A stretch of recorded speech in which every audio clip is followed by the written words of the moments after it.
Hello बच्चा लोग, आज के इस लेक्चर में हम बात करेंगे अंकगणित की आधारभूत प्रमेय की। तो अंकगणित की आधारभूत प्रमेय क्या है, सबसे पहले ये जान लेते हैं। तो बच्चा लोग, मैंने यहाँ टाइम सेविंग के लिए एक स्टेटमेंट लिखा है बोर्ड पर। ये प्रत्येक भाज्य संख्या को अभाज्य संख्या के गुणनखंड के रूप में लिखा जा सकता है। अगर आप प्रत्येक भाज्य संख्या को देखोगे तो उसको हम अभाज्य संख्याओं के गुणनफल के रूप में लिख सकते हैं।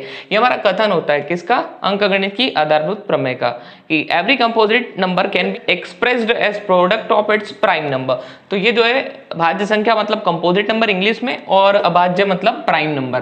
तो सबसे पहला क्वेश्चन तो यही आता है ना कि अभाज्य संख्या क्या होती है, हमको तो ये भी पता नहीं है। तो मैंने उसको डिफाइन किया। अभाज्य संख्या क्या होती है कि वह संख्या जो स्वयं से और एक से विभाजित होती है, अभाज्य संख्या कहलाती है। अगर मैं इसके उदाहरण दूं तो यहाँ पर आएगा जैसे 2 और 3।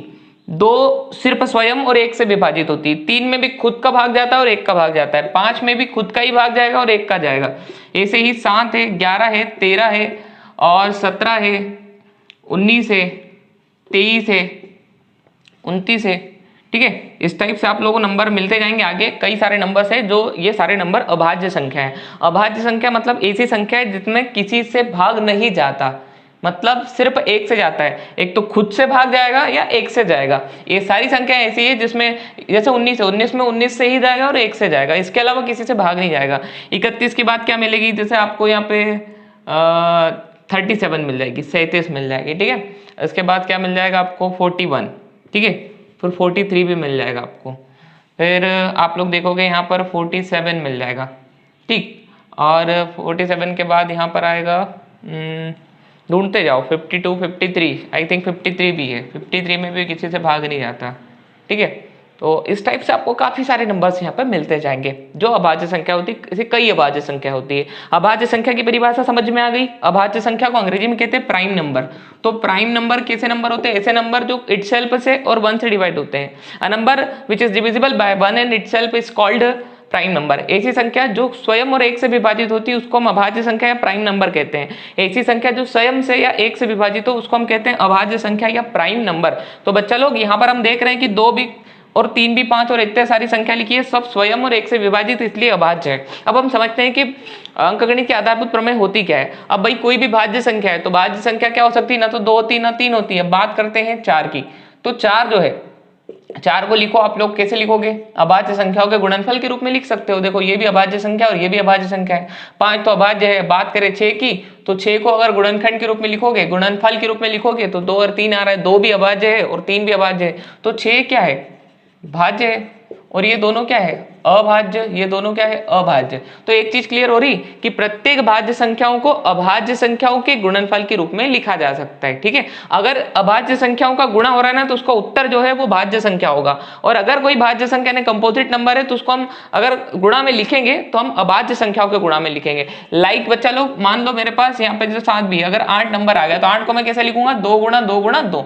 ठीक है, तो ये देखो तीनों अभाज्य संख्या है। ठीक है, 8 के बाद अगर 9 लूंगा तो 3 गुणा 3 आ जाएगा। जैसे 10 ले लूंगा मैं तो 2 गुणा 5 आ जाएगा। 2 भी अभाज्य है और 5 भी अभाज्य है, देख लो सब यहाँ मिल जाएंगे आपको। अगर हम बात करें 12 की तो 2 गुणा 3 गुणा 2 गुणा 2 गुणा 3 हो जाएगा। 2 गुणा 2 गुणा 3, देखो सब अभाज्य संख्या मिल रही। तो ये सब तो भाज्य संख्या है और ये सब अभाज्य संख्या है। अगर अभाज्य संख्याओं को गुणनफल के रूप में लिखोगे तो उसका जो उत्तर है वो प्राप्त होगा भाज्य संख्या। यही है हमारी अंकगणित की आधारभूत प्रमेय। क्या है कि प्रत्येक भाज्य संख्या को अभाज्य संख्याओं के गुणनफल के रूप में लिखा जा सकता है। Is it clear right now? अगर बच्चा लोग, अगर आपको किसी ने ऐसा दे दिया कि 2 × 5 × 7 × 11, ये सारी की सारी क्या है, अभाज्य संख्या है। अब आप इसका गुणा करके उत्तर ले और वो भाज्य होगा। ठीक है, कौन सी प्रमेय से, अंकगणित की आधारभूत प्रमेय से। कैसे हो जाएगा, देखो जरा, ये हो जाएगा 11 7 77 और ये हो जाएगा 10, तो हो जाएगा 770। समझ में आया? वो 770 में 2 से भी जाएगा भाग, 5 से भी जाएगा, 7 से भी जाएगा, 11 से भी जाएगा।